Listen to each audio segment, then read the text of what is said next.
Taxer les riches, il semble que ça soit une des clés pour arriver à former un gouvernement sans être directement envoyé au pilori. Notre débat ce matin, cette hausse des taxes sur les riches, est-ce que c'est enfin de la justice fiscale, Emmanuel Le Chypre ?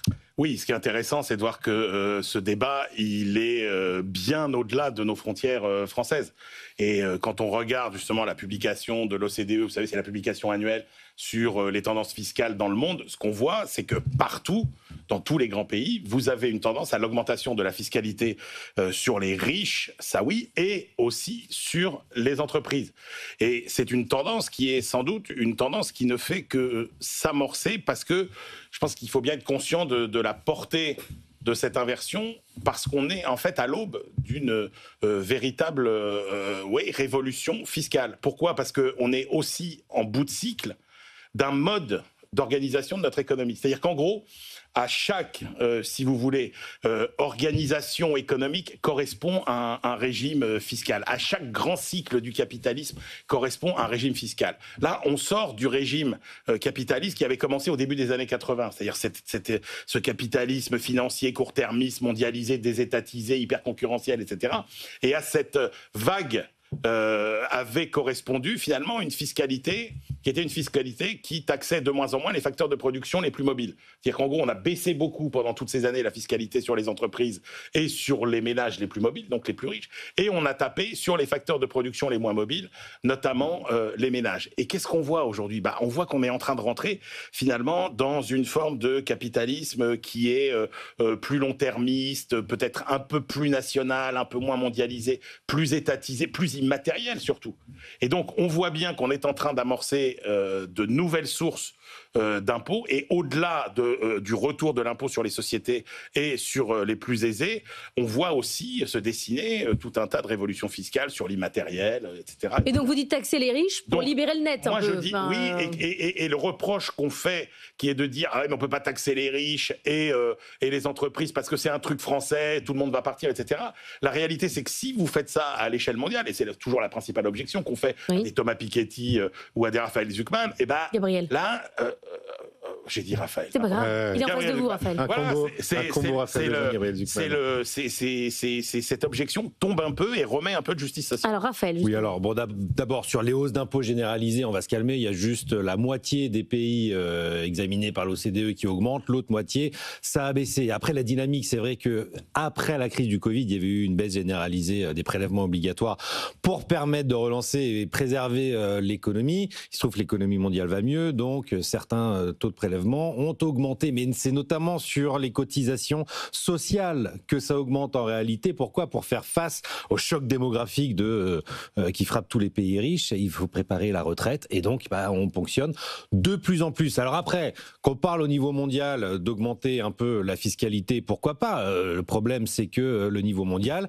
il est 10 points inférieur à celui de la France. La moyenne de l'OCDE pour les prélèvements obligatoires, c'est 34%. En France, on est à 45, à 11 points d'écart. 11 points d'écart. Donc quand on parle de la France, c'est juste pas possible. Et puis la deuxième question, c'est lever davantage d'impôts, oui, mais pourquoi faire ? C'est-à-dire si c'est pour préparer l'avenir, gérer les grandes révolutions qui nous attendent, la révolution écologique, la transition écologique, la révolution démographique, la révolution du numérique, de l'intelligence artificielle, pour améliorer le quotidien des Français, très bien, investissons pour nos enfants, pour l'avenir. En France, on voit bien qu'on bouche les trous, la baignoire déborde de partout. C'est quoi la bonne taxe qui permet de faire du symbole, mais qui permet de ne pas faire trop mal à l'outil de production et qui permet de faire de la redistribution, comme vous avez dit. C'est quoi la bonne taxe ? Ça peut être une partie de la taxe Zuckman sans ses excès, c'est-à-dire sans ses excès sur l'appareil de production. Sur les dividendes latentes. Etc. Oui, mais on la dévitalise. Attendez, ce qu'on voit quand même à l'échelle mondiale, c'est qu'on a une tendance à la réduction de la concurrence fiscale entre les pays. Regardez, on a quand même réussi à se mettre d'accord sur une imposition minimale sur les entreprises. Je suis d'accord, Raphaël, la France en est loin. Mais quand même, ça veut dire qu'on a un peu moins de concurrence là-dessus. On a quand même fait des progrès dans la lutte. Quand vous voyez l'écart entre la France et l'Italie, quand même... D'accord, mais on a aussi quand même fait de la lutte on a des progrès dans la lutte contre les paradis fiscaux. Et donc, on voit bien que l'enjeu L'enjeu, c'est quoi? C'est qu'on a tout un tas de bases fiscales qui sont en train de s'étioler aujourd'hui, qui sont en train même de disparaître. Comment vous allez avoir des revenus sur la taxe sur les produits pétroliers quand vous aurez que des voitures électriques? Et même chose, comment vous taxez l'immatériel? Donc le débat, c'est comment on prépare. Vous voulez faire une révolution globale? Ben oui, de certaines bases de production. Et on voit bien qu'il y a des principes qui sont en train de se dessiner, la généralisation. Là, vous êtes d'accord? Ça, c'est l'évolution des assiettes. Payeurs, etc. Donc il y a quand même des grands principes d'une nouvelle fiscalité qui se dessine. Et l'augmentation des taxes sur les entreprises et sur les plus aisés en fait partie. Moi, je pense qu'il faut changer le narratif sur une bonne taxe sur les riches. C'est quoi? Les riches payent des impôts. Il faut arrêter de croire que les riches ne font que de l'évasion fiscale et qu'ils ne payent pas d'impôts. C'est faux. Ce narratif-là est faux. Vous pouvez avoir une infime partie qui abuse. Et il y a des règles de fiscalité et de droit, on peut les porter devant les tribunaux et s'ils éludent l'impôt, ils payent. Ils se font rattraper par la police et je peux vous dire que le fisc est assez fort pour ça et au final, ils payent. Après, une bonne taxe, c'est quoi? C'est souvent, ou un bon impôt, c'est un vieil impôt. C'est-à-dire qu'il est accepté par tous, donc c'est une forme de stabilité qui doit être installée dans le temps. C'est une base large pour le rendement, donc ça sur les riches, il n'y en a pas 15 000, il y a un taux bas. Ça, Raphaël, c'est la progressivité, tout vieil impôt a été jeune un jour. En France. Excuse-moi, mais non, mais t'as peut-être des nouvelles bases à mettre en place. Je suis d'accord. Il faut moderniser. Ça impose quand même des nouvelles réflexions en matière de fiscalité. C'est un impôt qui est accepté parce qu'on sait qu'il sert à quelque chose. Moi, je suis désolé. Tous les entrepreneurs qu'on reçoit à BFM Business nous disent la même chose. Je suis d'accord pour payer beaucoup d'impôts. Il y a une acceptabilité de l'impôt en France exceptionnelle.